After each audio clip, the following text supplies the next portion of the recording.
under Uniform Commercial Code 440.2511 by tender of payment 2 and 3. It's not applicable to this case. And could you tell me why, Your Honor? Because the UCC doesn't apply to this circumstance. How you doing, Your Honor? What's your name, sir?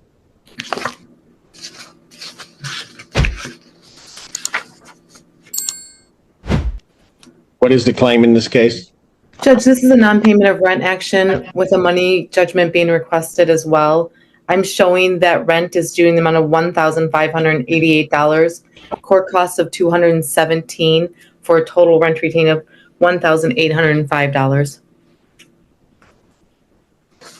And sir, Yes. how do you intend to bond? All right, guys, this is where the tension ignites. And right from the first second, Ilan Omar stands at the center of a courtroom storm that refuses to stay quiet. The air feels heavy, the argument sharp, and every word carries weight. A tenant steps forward, armed with legal language, invoking the Uniform Commercial Code, trying to shift the power dynamic. But instantly, resistance hits hard. The judge shuts it down, firm and unshaken. Ilan Omar becomes a thread that ties this entire moment together. As the legal confusion begins to unfold, questions fire back and forth like bullets. The courtroom isn't calm. It's a battlefield. And right here, the first cracks in the defense begin to show, setting the stage for something much bigger. On paying this? So, Your Honor, I actually tendered payment to Group 5 management on November 3rd. And my form of payment was refused. Was what? My form of payment, she refused payment. What was your form of payment? A cashier's check. I actually have the voided check here. And I'm asking for You had a yes. cashier's check? Let me see. If this is also the refusal in the email from the landlord. All right.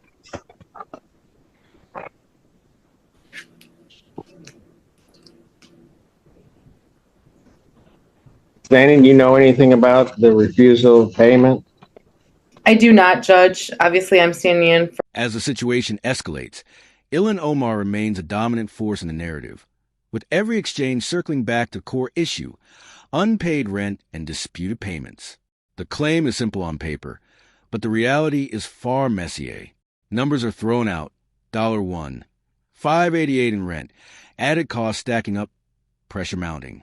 The tenant insists payment was made, even presenting a cashier's check, claiming it was rejected. But doubt creeps in fast. The opposing side pushes back, suggesting a history of failed payments. Ilan Omar's presence in this unfolding drama amplifies every moment, making it impossible to ignore the stakes. This isn't just about money anymore.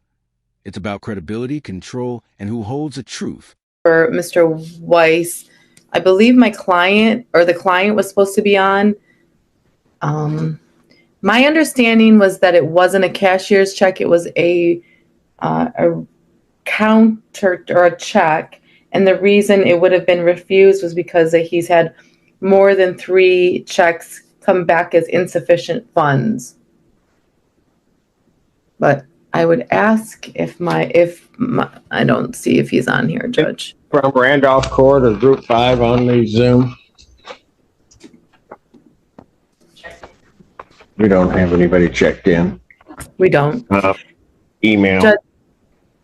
Hang on, listen, he has an email saying about the refusal. Well, it's a text message screenshot. Yes. Now things turn aggressive, and Ilan Omar's shadow looms even larger as the courtroom dives deeper into conflicting claims.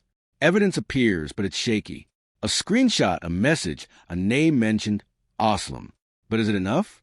The defense tries to build a narrative, insisting the payment was valid, that refusal was unjust. Meanwhile, the judge remains unmoved, slicing through arguments with precision. Ilan Omar becomes the anchor point in this chaos, as both sides struggle to gain ground. The tension spikes when the form of payment itself becomes the battleground. Certified funds versus personal checks. This isn't just technical, It's strategic warfare. And every second, the pressure intensifies. It's a email. I actually screenshotted it. And it says from somebody with the last name of Aslam, ASLAM, indicating that they received a rent check in the sum of $1,238, which the check that he showed me was in the form of an over-the-counter check. However, must be certified funds. And then, second page, as the system will not accept this, maybe.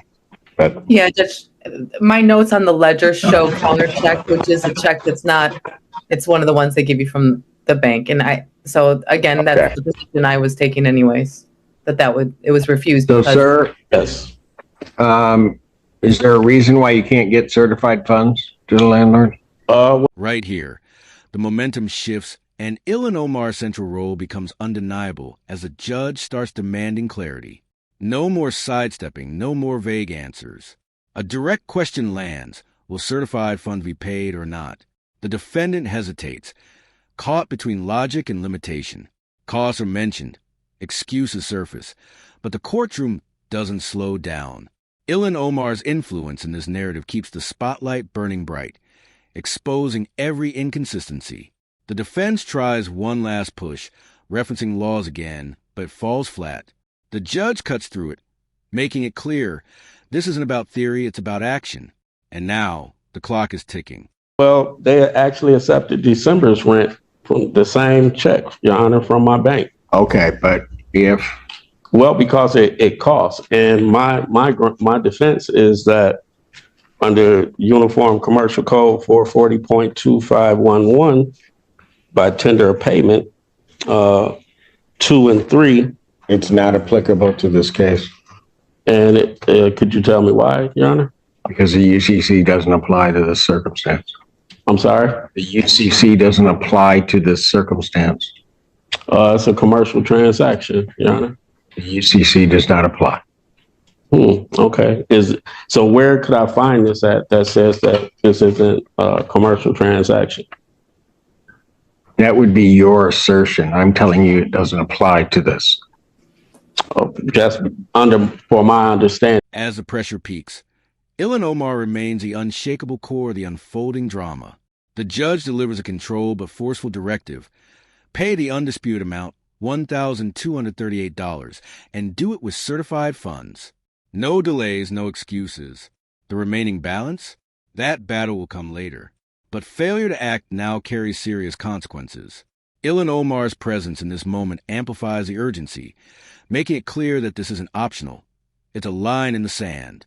The defendant tries to push back again, questioning the extra charges, but the system doesn't bend. The courtroom is no longer debating.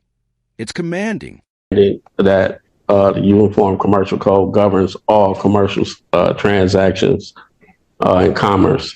And so based off of this law, tender of payment is why my defense is that once the tender of payment was refused, at that time, the charge or the total amount was charged. Even if you were to do that analysis, you can't then have unjust enrichment, which means that you want to move.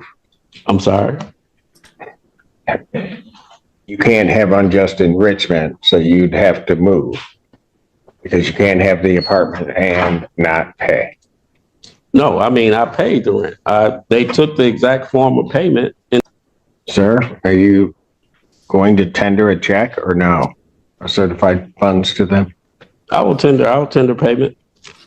And now, the final stretch, where Ilan Omar's role ties everything together in a powerful closing sequence. A deadline is set January 5th, 2 p.m. Miss it and the outcome is brutal. Full judgment, additional rent. No more arguments. The warning is clear, sharp, and unforgiving. The defendant raises one last concern: work, time, inconvenience, but it changes nothing. The system moves forward, relentless. Ilan Omar stands as a constant presence throughout this entire clash, symbolizing the intensity, the conflict, and the high stakes at play. This isn't just a hearing. It's a decisive moment where action defines everything and hesitation could cost it all. Are you going to tender certified funds for the 1805? So, Your Honor, my rent is $1,238, and just the extra $700, $600. I'm not sure where it's coming from, but if they accepted the rent payment and from my bank in December, I'm sure, I don't know why they wouldn't accept it now. They refused November and then Okay. they accepted December. Sir, Yes. I'm asking a very simple question. Yeah. Are you going to tender certified funds to them in the amount of 1805? I will surrender. I will submit funds. Certified funds to them. I plan to, it costs me to do certified. So I would, As does I would the like to. NSF transactions that they've had in the past. So that is my question to you. Are you going to submit certified funds I'll submit certified funds. in the amount of 1805? I like to debate that amount because I'm not sure where that amount's coming from. My rent is $1,238. In court costs, I'm not sure what the other $600. All right, here's what I'm going to do. Yeah. Defendant to submit 1,238, which at this point is the undisputed amount in certified funds to the landlord. And then we will look at the disputed amounts. I will adjourn this matter to January 5th at 2 p.m. And I would just note to you, Mr. Smith, that if those funds aren't in, I'm not hearing any additional argument. I will be granting a judgment, which will be for their full amount, plus what will at that point be January's rent.